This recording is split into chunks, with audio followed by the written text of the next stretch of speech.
Hello and welcome to my next video. My name is Softworker and I'm here showing you a bit more about power generation in the Hermit Pack. In my last video I was talking about the rainbow generator and I think a very efficient setup for all the little generators running there to make sure that you have a powerful energy source. However, some people don't really like it and there are other ways to generate power. I personally actually prefer the big reactors or extreme reactors, how they're called in Hermit Pack. The build that I'm going to show you will generate about 2 million RF per tick, and 1 ingot yellorium will generate 3.2 billion of energy. If you have an ore miner or something like this, it's completely self-sustainable. You don't have to worry about anything regarding power anymore. and this build is also scalable. You can just upgrade it as you go if you need more power from all of a sudden. So that's also a possibility here. One thing that I'm not going to do is I'm not going to explain how extreme reactors or big reactors or the turbines are working. And I'm not using the big reactors turbine. I'm actually using the mechanism turbines because they are actually way more efficient and also more sleek and smaller than the extreme reactor turbines that I've seen before. But I will not explain in detail how they work. There are tutorials for that if you want to look them up. I will make some callouts and give some tips and tricks in the end. But overall, how the system works, it's up for you to figure out, basically. Also keep in mind that this build is designed for Hermit Pack in the patch 1.6. So there might be changes in the future, or if you play with a different pack, the values might be different. So adjust accordingly if you play along. I will also not take a look on the crafting recipes because they're way too many. You can simply look them up in your NEI or JEI.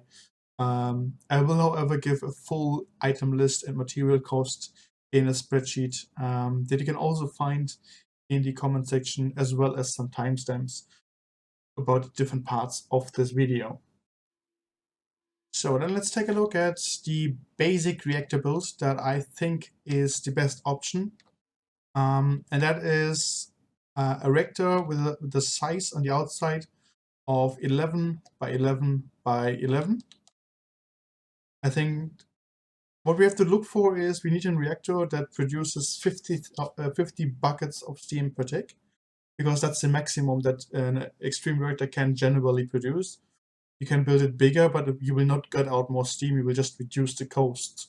And the cost reduction or the yellorium reduction is very, very small compared to the price that you have to pay for a bigger reactor.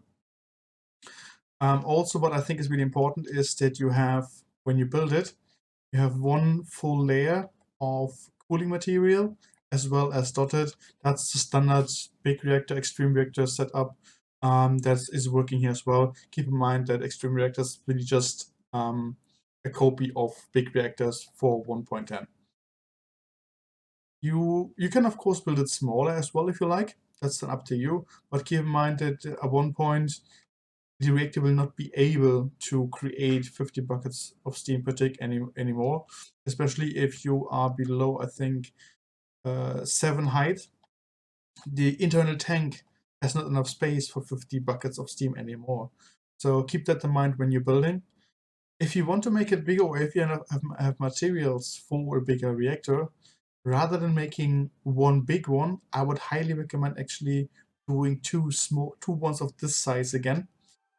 Simple for the reason that you then can produce 100 buckets of steam every tick, and the turbine will be able to handle that and produce energy accordingly. Later on I will show you how this one runs. This one is 15 by 15 by 18. The reason for that size is simply that it fits in one chunk. You can see here. And 18 is the max height of a turbine, so we have the same height for both. That was the reason why I chose this size. And I'm going to show the stats and material costs for that one later as well. I personally consider this size and this build the best compromise between overall size, materials, and efficiency. The next point I want to talk about is the filling material. So those blocks on the corner, on the walls, and the one that is dotted in the middle. And what I did is I simply extracted the game data to take a look at what might be most efficient, and then tested a bit around in the creative world. And I'm going to show you my findings now, which you can also find in a spreadsheet in the description field.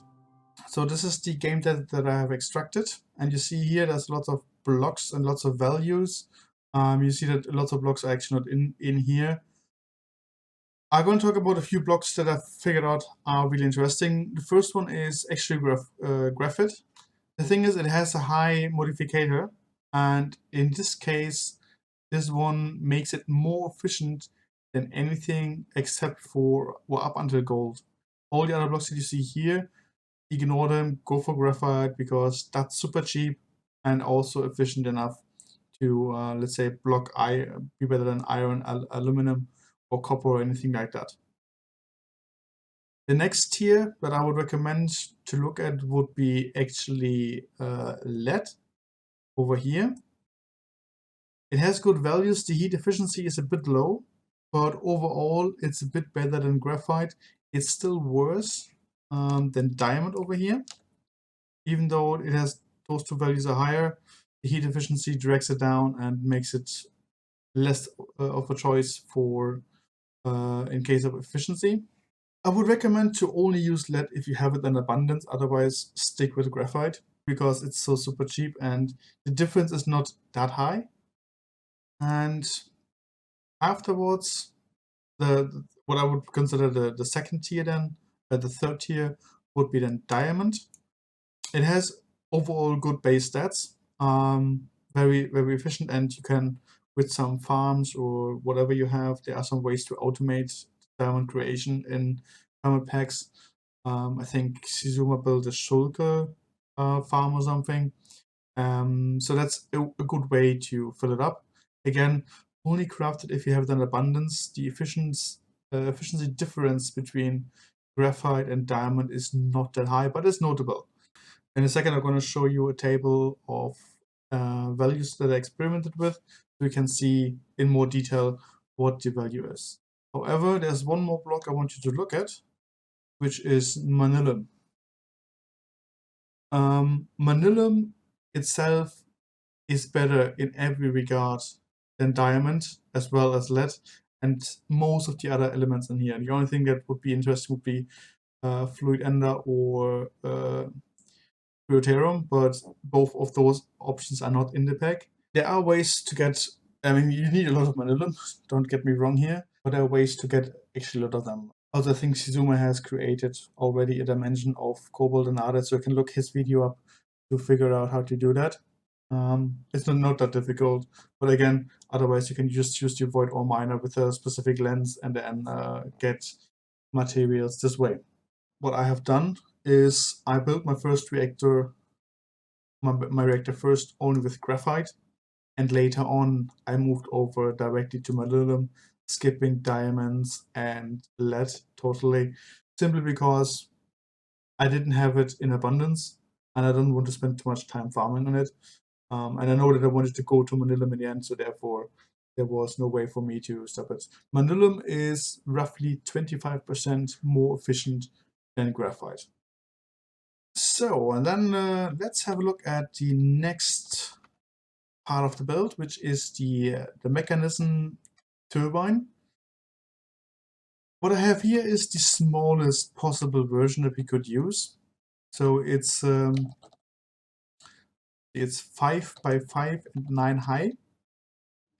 Reason why we couldn't build any smaller is that we need at least 2 saturation condenser and 4 turbine vents to allow us to process 50 millibuckets of 50 buckets of steam per take.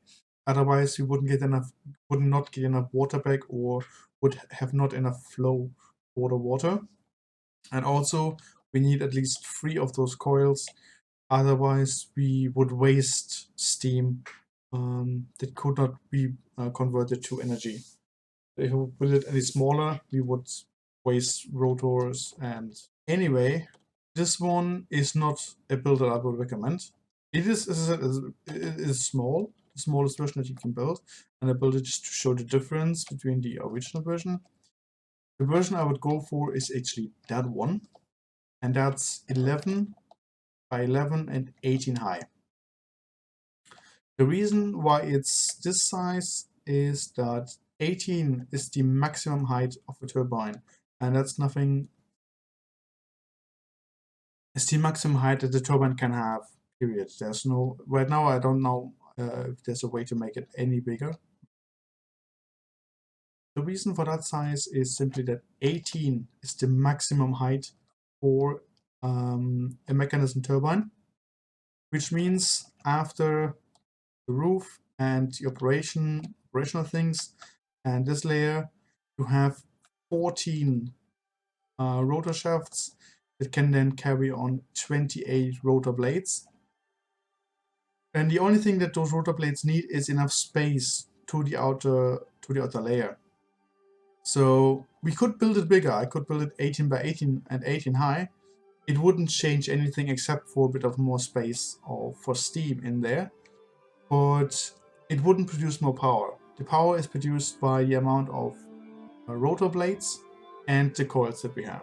If you would build it any smaller, however, the rotor blades would actually hit the outer layer and therefore the multi-block would not form. So that's a different story then. Also what you need is, like in the small version, 2 saturating condensers and 4 turbine vents. We don't need more simply because this one only delivers 50 buckets of steam per tick. So there's no reason to build more vents or more saturating condensers because there's no more steam coming through. The turbine as it is right now has a capacity of 64 buckets per tick. So then we see here those things, those are the coils that help to transform the rotational energy into RF. The cool thing is you can check the statistics in a turbine and see if there's something limiting. What you always want is either have the coils and the blades at the same level. If it's however not possible, then it should always be the blades that are the limiting factor, which means you have enough coils but not enough blades to support all the coils. Because you see here, I could easily add more coils, but I cannot add any more blades because I have filled the max room. If you decide, like I suggested earlier, that you have, let's say, 2 reactors supporting 1 turbine, make sure then to increase the saturation condenser and turbine vents so that they can support 100 buckets per tick or even more depending on how many reactors you are having, you're using. Overall, what you can see here is that I have about 700,000 kRF for the small version using the same amount of steam, where this one, see, it has more capacity for steam, but the same flow produces 2 million per tick with the same amount of steam, simply because it has more rotor blades and also definitely more coils then.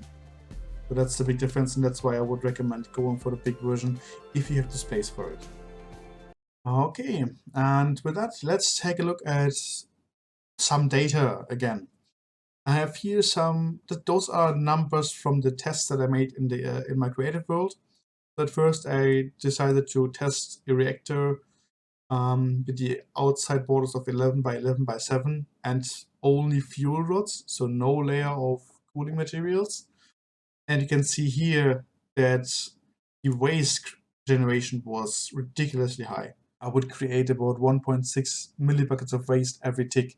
And compared to the other values, this is just not feasible. And you also see I would only create 26,000 buckets of steam with 1 ingot. Then I decided to use the same height, but just have 1 outer layer of cooling materials, which had already a significant impact on the steam generation. You see it here. But I could top it up later on by using the dotted version that you have seen. But keep in mind, this is still the smaller version, that's the only 7 high. But you see here already that there's a significant difference of steam generated per ingot. With this specific build, then I checked the different materials, and you see here, as I said earlier, the difference between graphite, lead, and diamond was not so high, but the difference between graphite and molybdenum is actually significant enough to consider upgrading at a point. And also, when we then take a look at the higher build, we see that we can push this one to a higher limit as well. That's why I decided that this one's the recommended build. Here we have then the last one is the big reactor, biggest version that I built in the game.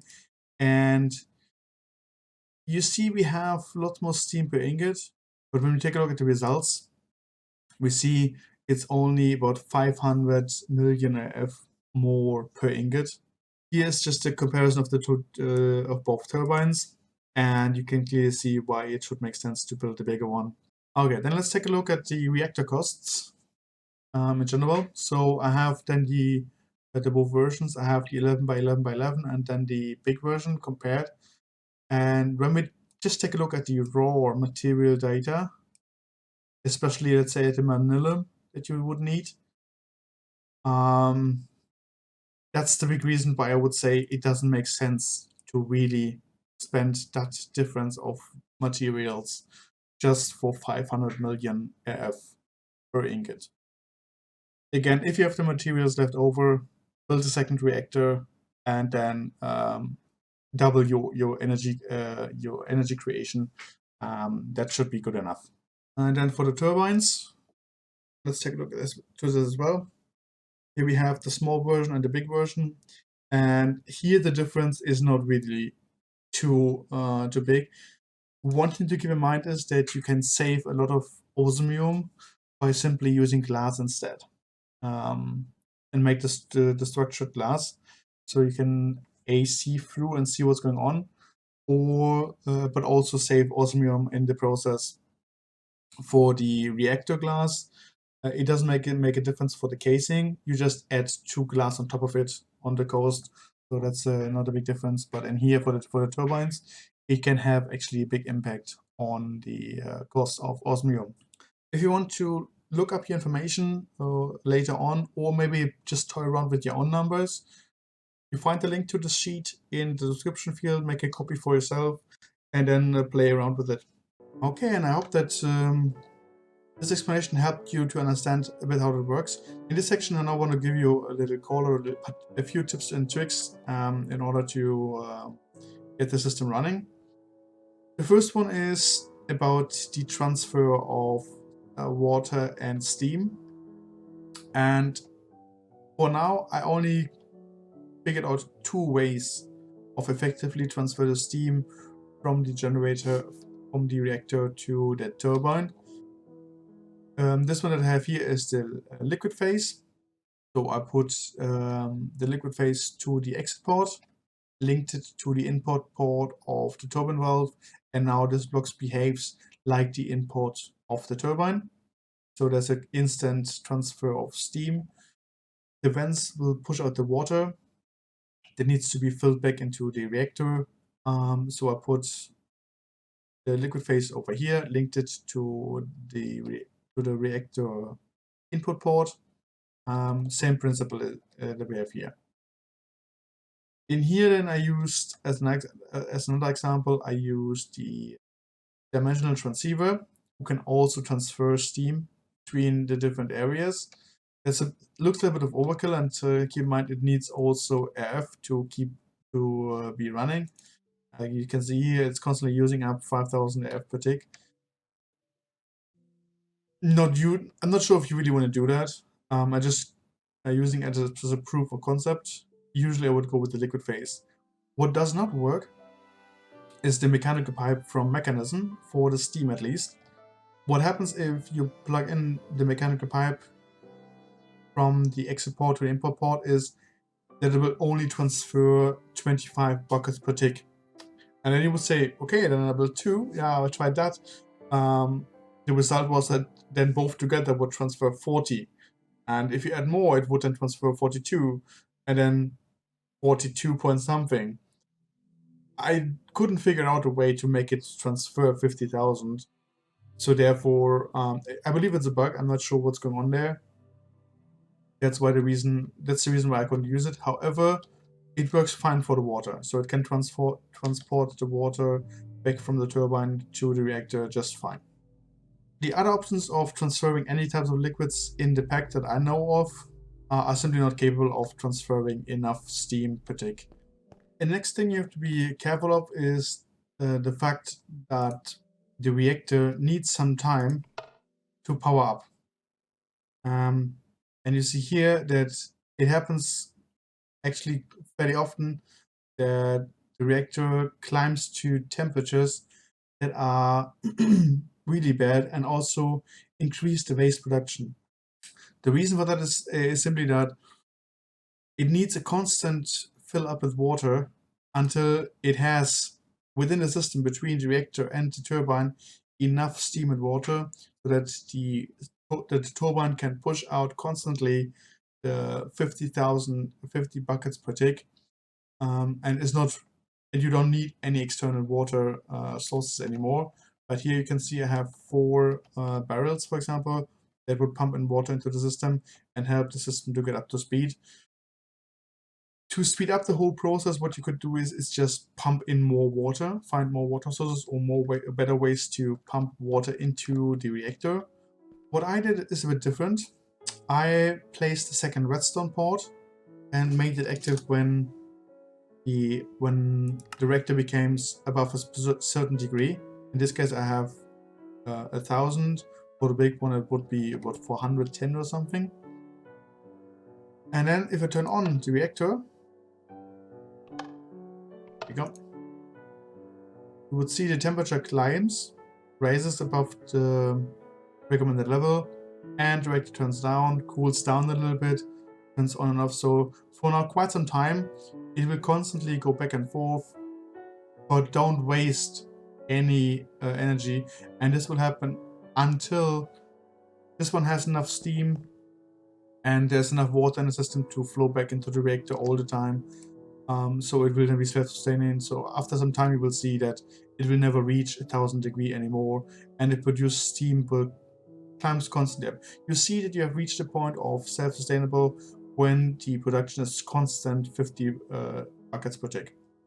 Another thing that I might want to show you is about the power storage, because if something is producing so much power, you really want to find a way to store the power. And what I have here is an energy phase into induction matrix.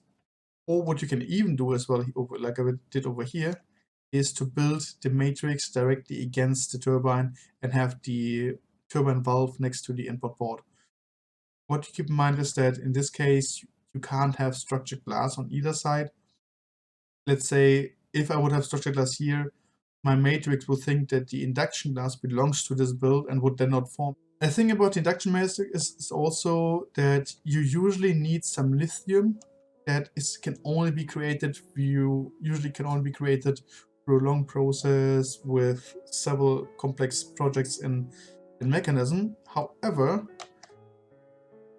there's one easier way to do it, and that's simply the thermal centrifuge and nether quartz. You can see here it is producing tiny piles of lithium constantly, and 9 piles of lithium or tiny piles of lithium will then form lithium dust that you can use for your induction matrix. If you want to transfer power directly via cable from the turbine to the induction matrix, you can of course use the mechanism cables. Those are the cables with the biggest capacity in the game. You can see they have 128 kilo.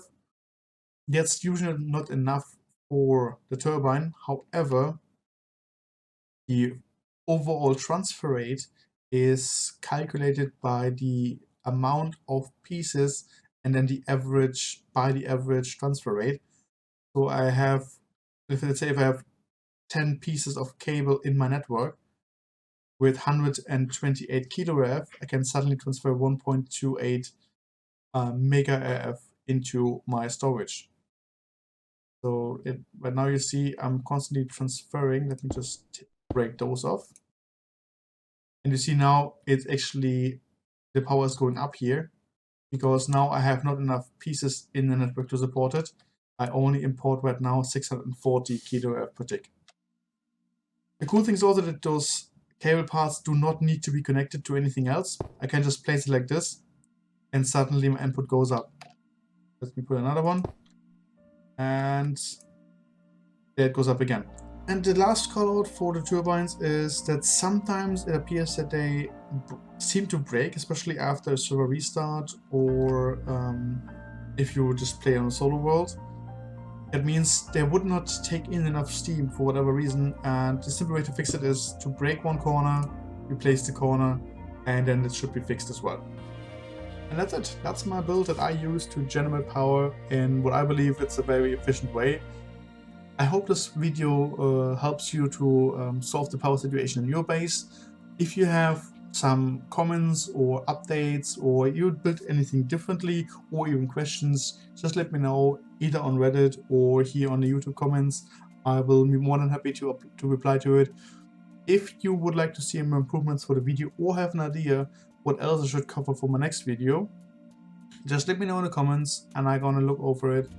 Any kind of feedback is welcome. So thank you very much for watching and see you next time. Bye bye.